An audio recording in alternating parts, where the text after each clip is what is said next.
Hey everyone, it's Michael GoosebumpsFan. I hope you're doing well today. I have another Series 2000 Goosebumps book review for you. I hope you're ready for this because this is one that I was very excited to read. And I mostly bombed this out today. I read like 20 pages on like Monday or Tuesday of this week. Then I wasted a lot of time on a channel on YouTube that I don't really like my quality of work there. I've kind of just gotten disappointed with it throughout the week. And so I'm kind of making some decisions and thinking about this and thinking about that. I wasted a lot of time this week is what my whole point is of that ramble and that tangent there. I could have been reading this and I could have gotten it done, and here I am on Saturday night, almost Sunday morning for you guys because it's about to turn midnight, and I thought I'd go ahead and finish up the book. Over the last hour or so I went ahead and read this, and yeah, here we go. Goosebumps Series 2000, number 12, Brain Juice. A lot of people have said something about this every once in a while. I don't hear many requests for it, but when I do, it kind of surprises me. It's been over the years, the last 3 or so years we've had the channel going, I've heard people ask about this particular review upcoming. Now, for all curiosity, Series 2000, for people who haven't read any of these books before, or people who have even, if you don't remember, these books I'm used to being much, much darker than most of the Goosebumps franchise, of any era, the newer books, the older books, any of it.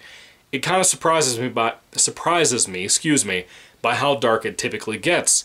And I really love the cover, by the way. This freaking purple juice falling on this brain, dude. This is such a kind of a graphic image to have on a cover for a kid's book. It kind of surprised me a little bit the first time I saw this back in the day when I bought it from thrift books. Now, I have looked at that cover for ages, and I've constantly mentioned to people that how excited I was to read this at some point. It just looked like my kind of book, one that I was really excited to read. And again, when I go into a lot of these books, if it's not a typical classic like Haunted Mask 1 or 2, or Night of the Living Dummy 1, 2, and 3, or Bride, a lot of the time I don't know anything about these books. I just kind of go into them blind, because to me, whether it be movies, books, games, a lot of the time that's the best way to experience something as it should be. And Brain Juice is it's a straight-up first-time experience with this book, and no one prepared me for the things that were going to be in this book and what kind of tale it would be by the end of the book. It's 120 pages long for anybody who's curious. There's also a prologue. This very well could be one of the earliest prologues I've ever seen in Goosebumps. I don't know if the original series had any that I can remember off the top of my brain, but this particular one does have one. I thought it was very odd to have that in here, and it's a very weird prologue. It's not even that far in time before the actual start of the book, right? We start off basically outside of a window where there are two aliens. Let me bring up their names here so I can make sure I have them here. Let's see. What are the names? I can't find them. Let me turn a little bit further in. Gobble and Morgul are two aliens that are outside of a window at a particular man that's called Uncle Frank. He is a scientist, he does experiments and that kind of thing, kind of like a Dr. Is it Brewer or Brewster from Stay Out of the Basement? I don't remember. These two are watching this guy. Apparently they're on a mission to gather a couple of slaves for their empire, particularly their emperor of the aliens. These aliens have two mouths, they have green skin, they have 8 toes on each feet, they have multiple arms, that kind of thing, and they breathe through their arms, like, they kind of look like, I guess, like a Majin Buu type of thing. It's very odd to me. So, these two aliens are about the most bizarre creations I've ever seen in Goosebumps. They're supposed to be kind of goofy and silly. And again, that really takes over a lot of this book's tone and atmosphere to it. Again, I'm used to Series 2000 being very dark. This book is not like that, almost at all. It has some dark moments to it, but most of the time it's very lighthearted, silly. That's weird to me. And I understand that. A Series 2000, pretty much everything I've read has been kind of dark, whether it's been a good book or a bad book. It's been on the darker side of these books. This one is very much a different pace. Not that that's a bad thing, don't get me wrong. It just kind of caught me off guard starting this book up with a prologue about two aliens looking through windows like peeping Toms. That was weird. So, they see a couple of kids, a boy and a girl. Lindy and Nathan are their names. They are our main characters that we jump to when we get to Chapter 1 after a couple of pages of that prologue that we talked about. And Uncle Frank comes to the front door. The aliens happen to see through the window. And we switch perspectives to the two kids. They're talking to their Uncle Frank about how they have had a really bad experience recently at school, how they have kind of gotten bullied, basically, for being just too stupid. Just plain out too stupid. And it's not that they're really stupid, it's that kind of kid over-exaggeration type of thing. They don't really know they're doing it in this case, but they kind of are. Some kids do that. It's not that they're dumb, they're just kind of average intellect, you know, and I'm like that, a lot of people are like that, whatever. The two kids are trying to find a way that they can get smarter, and they think their particular scientific Uncle Frank might be able to show them some kind of experiment or do some kind of, you know, hoodoo on them, possibly make them smarter, make them do better in school. And he decides as a grown-up to lie to them and do some kind of thing where he created, basically, he took some grape juice and put it into a container and put a label on that that says brain juice. He tells them to take it home and have half the bottle each. And essentially when he does that, he tells them that they have to study harder than they ever have to become smarter by this brain juice stuff. I get it. It's kind of cute as a parent thing. You know, I'm not a parent yet, but I kind of could see people doing this to their nieces and nephews and whatever. We also have another weird thing. You know, Lindy and Nathan are actually not like brother and sister. They are actually stepbrother and stepsister. I don't know how many times I've ever seen that in Goosebumps, where you had like two parents get married. Now these kids are cool with each other. They get along, but they're also step-siblings. That's kind of cool. I was kind of surprised to see that. I like both of those characters, by the way. They're cool. Uncle Frank is cool the few times he's in the book. And essentially, something happens with the aliens tampering with that grape juice called brain juice in that new jar their uncle gave them. Now, when that happens, things go a little weird. These two kind of start out, you know, after they drink this stuff, the tampered one, they're kind of just typically dumb like they always were.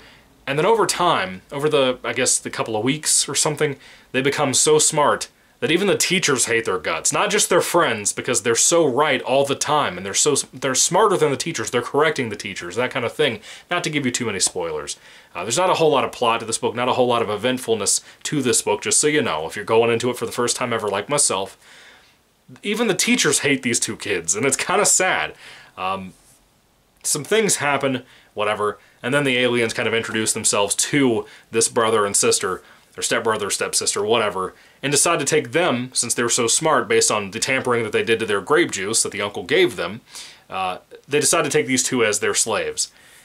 Again, that's a big old portion of this book. I don't mean to spoil so much. If you've read the book, that's a lot of the plot, but there's really not much I can tell you. It's just, a lot of the time, the book is just talking about what these two kids have done in school, who they're interacting with, who's mad at them. Why? It's fine for the pacing. The pacing has no issue whatsoever, in my opinion. It's just not a lot of plot. This is very much a filler book in the Series 2000 books. But it's cutesy, it's silly, it's goofy. The alien storyline is so... I don't love it. Let me be honest with you. I don't really love that. I don't really love this book, but I don't hate this book. You know, I read a book recently called, I think it was Revenge Are Us. It had the big old black crow on the cover of the book. And Series 2000 is very guilty for having great covers and rough books. Let me say that first and foremost. But I think I like this more than Revenge Are Us because the plot here is not basic. It's not, well, it kind of is, but it's kind of still fun in a weird way.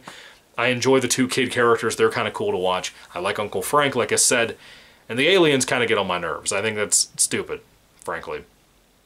And again, aliens being in the story is not a spoiler. That's from the prologue. That is the first thing you read when you start this book. It is a very, very mixed bag. It has a lot of bad in it, a lot of flaws, a lot of weaknesses. But is it a bad book? Let's be honest. Is it really a bad book? Something you hate? Like, deeply hate? You guys have seen me hate some Goosebumps books. I typically enjoy, to some extent, most of them, including, like, in this situation, you know?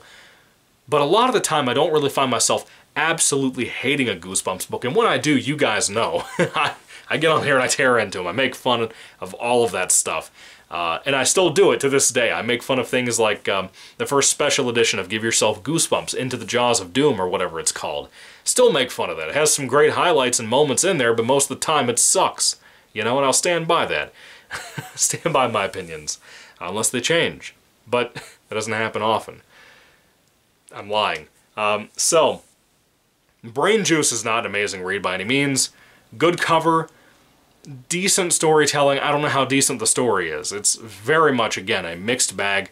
I'd be very curious to see down in the comment section down below what you guys have to say about Series 2000 number 12, Brain Juice. It's a very weak read, and if I had to rate this one on a 5-star basis, I would probably give it about probably a 3 out of 5 stars. I know I said it's weak. It has its flaws and its weaknesses. It's probably one of the weaker Series 2000 books, but I don't hate it. I don't dislike it. I just think it's very bland. Very, very bland. But boy, I would be shocked if my boy Austin, aka Monster Blood, if he likes this book, I would be shocked. Because it feels like the kind of book that as I read this, I was like, you know what, which of the Goosebumps community guys hate this book? Just in my brain.